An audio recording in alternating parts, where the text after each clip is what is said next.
बिस्मिल्लाहिर्रहमानिर्रहीम। अस्सलाम वालेकुम नाज़रीन, आप देख रहे हैं मेरा यूट्यूब चैनल बनिहाल मास आपके साथ है। नाज़रीन ग्रामी, आज यौम मई है। आज दुनिया भर में लेबर डे मनाया जा रहा है और पाकिस्तान में भी ज़ाहिर है आज मज़दूरों का आलमी दिन सेलिब्रेट किया जा रहा है। और आज के दिन मज़दूर तबका काम कर रहा है, जबकि सेठ लोग, अशराफिया, अब वो आराम कर रहे हैं। उनकी आज छुट्टी है, आज सरकारी छुट्टी है। लेकिन आज के दिन आपको मज़दूर आपको नज़र आएंगे काम करते हुए ईंटों के भट्टों पर भी, और आपको किसान भी खेतों में काम करता हुआ नज़र आएगा। आपको इंक्लूडिंग अस, हम सब काम कर रहे हैं, लेकिन जो अशराफियाँ हैं, ब्यूरोक्रेसी है, जो बड़े लोग हैं, वो आराम कर रहे हैं। आज सरकारी छुट्टी को एंजॉय किया जा रहा है। और हुकूमत ने इस मज़दूरों के आलमी दिन पर जो आवाम को तोहफ़ा दिया, आपको पता ही है, पेट्रोलियम मसनूआत की कीमतों में जो होशरुबा इजाफा किया है, उस होशरुबा इजाफे के बाद पेट्रोलियम मसनूआत की कीमतों में 6 रुपये, पेट्रोल में 6 रुपये 51 पैसे फ़ी लीटर इजाफा किया गया है, और डीज़ल में 19 रुपये 39 पैसे फ़ी लीटर इजाफा किया गया है। और दोनों की ऑलमोस्ट कीमत जो है वो सेम बनती है, यानी कि 400 रुपये अब दोनों की कीमत है। खैर नाज़रीन ग्रामी, जो इस वक्त ख़ित्ते की जो सूरत हाल है इंटरनेशनल लेवल पर, तवानाई बहरान मज़ीद संगीन होगा, हालात मज़ीद अबतर होंगे। सूरत हाल जो है अब वो कंट्रोल में आती हुई नज़र नहीं आ रही है, क्योंकि हमला करने की उधर से बातें हो रही हैं कि इसराइल जिस ताक में बैठा था, अब वो ईरान पर हमला करने की तैयारी किए बैठा है। हमला अब ईरान करता है पहले, या अमेरिका और इसराइल करते हैं, देखते हैं, क्योंकि सूरत हाल बहुत ज़्यादा कशीदा है। नाज़रीन ग्रामी, अब साथ ही साथ ये भी बताती चलूँ कि 9 मई को कहा जा रहा है कि पेट्रोलियम मसनूआत की कीमतों में मज़ीद इजाफा किया जाएगा, क्योंकि आपको याद होगा जो मुल्क की तारीख की बुलंद तरीन सतह पर जिस वक्त पेट्रोलियम मसनूआत पहुँची थी, जो इजाफा किया गया था हुकूमत की तरफ से, उस इजाफे के बाद जो कमी की गई थी 137 रुपये एकदम इजाफा किया गया था, और ये 3 अप्रैल 2026 को हुआ था। और इस इजाफे के बाद जो मुल्क की तारीख में बुलंद तरीन कीमतों पर पेट्रोल पहुंचा था, उस इजाफे के बाद आज कोई 80 रुपये कमी की गई थी वज़ीर आज़म की तरफ से, और फिर 10 अप्रैल को 12 रुपये मज़ीद कमी की गई थी। आवाम के साथ ना ये हुकूमत की तरफ से एकदम इजाफा कर दिया जाता है, फिर कमी कर दी जाती है, कुछ समझते नहीं है, कुछ स्ट्रेटजी नहीं बनाते हैं, बिला सोचे समझे ये इजाफे कर दिए जाते हैं। और फिर जब इनको समझ में आता है, कुछ ख्याल आता है, तो फिर कमी करते हैं।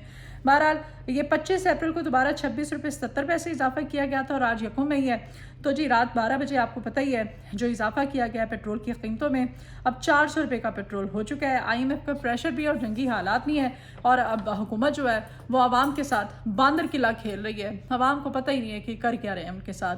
बहरहाल सबको, जो मज़दूर तबका है, उनको, हम सबको यौम मई मुबारक हो। तो जी हमले की जो मैं बात कर रही थी, ये हमला जो है रात गए, इस बड़े हमले का फैसला हो चुका है। ईरान पर ये हमला होगा। 2 कमांडर्स हैं सेंटकॉम के, जिसमें सेंटकॉम का चीफ है और जनरल डैन कैन है। इन दोनों ने कुछ 45 मिनट लगाए हैं ट्रंप को समझाने में, और ट्रंप को ब्रीफ किया इन्होंने। ईरान पर हमला हो सकता है किसी भी वक्त, इसमें ऑप्शंस ट्रंप के सामने रखे गए हैं, और कहा गया है कि अगर हम अटैक करते हैं तो फिर इसका क्या रिएक्शन आएगा ईरान की तरफ से, इस पर भी गौर व फिक्र शुरू कर दिया गया है। और ये भी कि नुकसान कितना होगा, जंग कितनी फैलेगी, कितने दिनों पर मुहीद होगी, क्योंकि ट्रंप तो चाहते हैं कि ये जो जंग है, ये दौरा चीन से पहले इसका कुछ कर दिया जाए, निपटा दी जाए। तो कल के ब्लॉग में भी तफसीलात मैंने आपके सामने रखी थी। बहरहाल ये 45 मिनट की जो मुलाकात हुई है, कल वाला और था 3 ऑप्शन, ये अभी जो ऑप्शंस हैं ये और हैं। इसमें वो 3 ऑप्शंस भी शामिल है, और वो तो इंतहाई इंपॉर्टेंट है, जिस पर काम शुरू कर दिया गया है। और ये 45 मिनट की जो मुलाकात, जो मीटिंग थी, इसमें ब्रीफ किया गया है ट्रंप को कि क्या करना है हमला। उधर मैंने कल कहा था कि इसराइल जो है वो ताक लगाए बैठा है, उसको मौके की तलाश है। तो इसराइली मीडिया के रिपोर्ट कर रहा है, इसराइली मीडिया कह रहा है कि डोनाल्ड ट्रंप ने ग्रीन सिग्नल दे दिया है इसराइल को कि भाई ईरान पर हल्ला बोल दो, हमला कर दो। तो ये खबर जो है ये गलत भी है और ठीक भी है। भाई वक्त गलत और ठीक एक खबर इसी तरह से हो सकती है कि उसमें आधी हकीकत होती है, सच होता है, और आधी वो झूठ पर मबनी होती है। तो इसी वजह से मैं कह रही हूँ। नाज़रीन ग्रामी, ये जो सिग्नल है ना ग्रीन, ये ट्रंप ने नहीं दिया है नेतन्याहू को कि तुम हमला कर दो ईरान पे, बल्कि नेतन्याहू ने ये ट्रंप को ये ग्रीन सिग्नल दिया है कि इस वक्त बेहतरीन मौका है, ये मौका हाथ से जाने ना देना, ईरान पर हल्ला बोल दो, ईरान पर हमला कर दो। तो अब यही बेहतरीन वक्त, दोनों जो है ये समझ रहे हैं कि ईरान पर हमला हो सकता है। 2 चीज़ें बड़ी इंपॉर्टेंट होने जा रही हैं इसमें, क्योंकि एक तो मुज़ाकरात फेल हो गए हैं, और दूसरा इसराइल को अथॉरिटी मिल गई है कि ईरान के तवानाई सेक्टर पर वो हमला करते। नाज़रीन ग्रामी, जैसे ही हमला होता है तो फिर जंग फैल जाएगी, और ये जो जंग फैलती है ना, इसमें अगर ईरान का रद्द-ए-अमल देखें और ख़ास तौर पे मुश्तबा ख़ामनाई साहब का जो बॉडी लैंग्वेज है, जो उनकी जितनी भी अब तक उन्होंने जिस तरह से भी उनका रद्द-ए-अमल सामने आ रहा है, तो उसको देखते हुए ये रवैया बता रहा है कि ईरान भी अपनी तैयारी किए बैठा है। अगर इसराइल और अमेरिका जो है ईरान पर अटैक करते हैं तो फिर क्या होगा। डिफेंस सिस्टम उन्होंने अपना तैयार कर लिया है। रात गए उन्होंने अपने डिफेंस सिस्टम को चेक किया है, एक्टिवेट किया है, और एक्टिवेट करने का डिफेंस सिस्टम को पर्पस क्या है, ज़ाहिर है वो अब अपने अहदाफ जो है उनको टारगेट सेट कर रहे हैं कि हमने टारगेट अचीव कैसे करना है।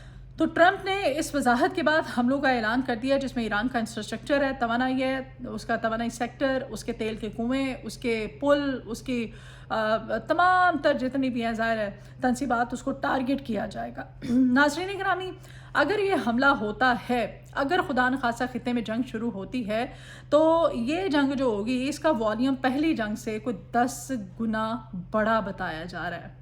ये जो पहले ईरान ने जो हमले किए थे उसमें इनको नानी याद करा दी थी इसराइल और अमेरिका को, लेकिन अब कहा जा रहा है कि हम अगर जंग होती है, हमला पहले इसराइल और अमेरिका करते हैं या वो ईरान करता है, ये तो अभी हालात वाजे नहीं हो रहे हैं, लेकिन ईरान ने बता रही हो ना कि रात गए अपना डिफेंस सिस्टम एक्टिवेट कर लिया है, तो ये फिर ना बड़ी तबाही मचेगी। इसराइल या अमेरिका अब हमला करते हैं, देखना ही होगा। उधर नाज़रीन गिरामी, अमेरिकी सदर डोनाल्ड ट्रंप ने ओवल ऑफिस में जो बातें शातें की हैं उसकी भी कुछ आपके सामने तफसील रखो। ईरान ने ओवल ऑफिस में जो गुफ्तगू की थी ट्रंप ने, उस पर फौरी तौर पर अपना रद्द अमल भी दे दिया है। अमेरिकी सदर डोनाल्ड ट्रंप ने ओवल ऑफिस में बात करते हुए कहा था कि ईरान के खिलाफ सख्त मौक़िफ़ है मेरा, वाज़े करता हूँ कि ईरान को किसी भी कीमत पर एटमी हथियार बनाने की इजाज़त नहीं दी जाएगी। उन्होंने दावा किया कि तेहरान अब नए मुआहदे के लिए तैयार है, तेहरान इनकी मिन्नतें कर रहा है, इसकी मईशत मुकम्मल तौर पर तबाही के दहाने पर पहुंच चुकी है। ट्रंप ने इंकशाफ किया कि अमेरिका ने ईरान के खिलाफ एक नई इंतहाई कामयाब और खूबसूरत फौजी ऑपरेशन किया, जिससे वो जंग का नाम देने के बजाय एक टारगेटेड कार्रवाई करार देते हैं। उन्होंने बताया कि अमेरिकी B-2 बम्बार्ड तैयारों ने ईरान की अहम एटमी जो तंजीबात थी उनको टारगेट किया, उनको तबाह किया, जिसके बाद गुज़श्ता जून में किए गए इन हमलों ने ईरान की जौहरी सलाहियत को मफलूज करके रख दिया था। ईरान के 159 बहरी जहाज़ इस वक्त समंदर की तह में हैं, और अमेरिका कि ईरान के साथ वही हिकमत अमली अपनाने जा रहा है जो उसने वेनेज़ुएला के ख़िलाफ़ अपनाई थी। तो अब हालात ये हैं, पता भी नहीं चल रहा है। वो कहता है कि ईरान में हुकूमत किसकी चल रही है, हमने इतना इसको डैमेज पहुंचाया है ईरान को, ट्रंप कहता है। अच्छा जी, ईरान ने ट्रंप की बातों को नाजी प्रोपेगेंडा और हकीकत से आरी करार दे दिया है, और वो कहते हैं कि तुम जितनी मर्जी बातें करो। इसराइल की आशीर्वाद एक दफ़ा फिर से ट्रंप साहब को मिल चुकी है, तो वो कहते हैं बेशक हमला करो, लेकिन इस दफ़ा जो हम हमला करेंगे वो जंगी तारीख का सबसे यादगार और ना भुलाए जाने वाला हमला होगा। ईरान कहता है कि जो अगर अब हम करेंगे, और फिर उन्होंने कहा है कि वो पहले वाले हमले नहीं होंगे बल्कि इससे कई गुना बड़े हमले होंगे। तो ये तमाम तर सूरत हाल है अभी ख़ित्ते की। अब पहला हमला इसराइल करता है, जो कहता है कि हमें ट्रंप ने ग्रीन सिग्नल दे दिया, हालांकि नेतन्याहू शरारत एक शर अंगेज़ी फैलाने के इंतज़ार में बैठा था कि इनके मुज़ाकरात किसी ना किसी तरह से नाकाम हो, इनकी कोई ना आपस में कोई मुआहदा तय पाए। अब वो उसको सिर्फ यही इंतज़ार था। तो अब चूँकि एक तरह से मुज़ाकरात जो हैं वो अब टेलीफोन पर, लेकिन बैकडोर कहा जा रहा है कि राब्ते भी जारी हो सारी हैं, और ये ईरान की तरफ से नहीं कहा जा रहा है। ये मैं नहीं कह रही हूँ, ये अमेरिका का जो अपना मीडिया वो कह रहा है, वाइट हाउस के तर्जुमान कहते हैं, वाइट हाउस के ज़राए कहते हैं, वाशिंगटन से जो खबरें आती हैं वाशिंगटन DC से, वो उनके अकॉर्डिंग बैकडोर बातें भी जा रही हैं। और दूसरी तरफ इसराइल चूँकि वो चाहता है कि अमेरिका अटैक कर दे, बौखलाहट में बौखलाहट तो है ना, शिकस्त की बौखलाहट है, मिड टर्म इंतखाबात की बौखलाहट है, दौरा चीन की बौखलाहट है, बढ़ता हुआ प्रेशर अपने अंदर लोगों का उसकी बौखलाहट है, तवानाई बहरान की बौखलाहट है, दुनिया की इकॉनमियों की तबाही की बौखलाहट है। ट्रंप पे बहुत प्रेशर है, और इस प्रेशर को अब वो जो अपनी हार है उसको सिर्फ विक्ट्री में शो करना है इसने, और ये कुछ भी कर सकता है, चाहे वो फिर इसराइल का दुम छल्ला बन के उसके पीछे चल पड़े और उसके वो जो कहे उसके अकॉर्डिंग अटैक करे। देखते हैं अब क्या होता है। अटैक बहरहाल होगा, इसराइल करता है, अमेरिका करता है, या फिर ईरान जो कि अपनी तैयारी किए बैठा है, वो सिर्फ इंतज़ार कर रहा है, क्योंकि फील्ड मार्शल सैयद आसिम मुनीर साहब और पाकिस्तान की कोशिशें हैं सालिसी की, और उनका लिहाज और उनका रख रखाव और आपस में रवाबत और भाईचारा जो है ईरान के साथ पाकिस्तान का, वो काम आ रहा है। अदरवाइज़ जो ईरान है वो कब का अटैक कर चुका होता। तो अटैक होने जा रहा है, ये बड़ी खबर है जो मैंने आज के इस व्लॉग में आपके साथ शेयर की। मिलते हैं आइंदा आने वाले व्लॉग में, इजाज़त दीजिए। रिक्वेस्ट है आपसे, चैनल को सब्सक्राइब कीजिए, वीडियो आपको पसंद आए तो शेयर कीजिएगा, दुआ में याद रखिएगा अपनी। अल्लाह हाफिज़।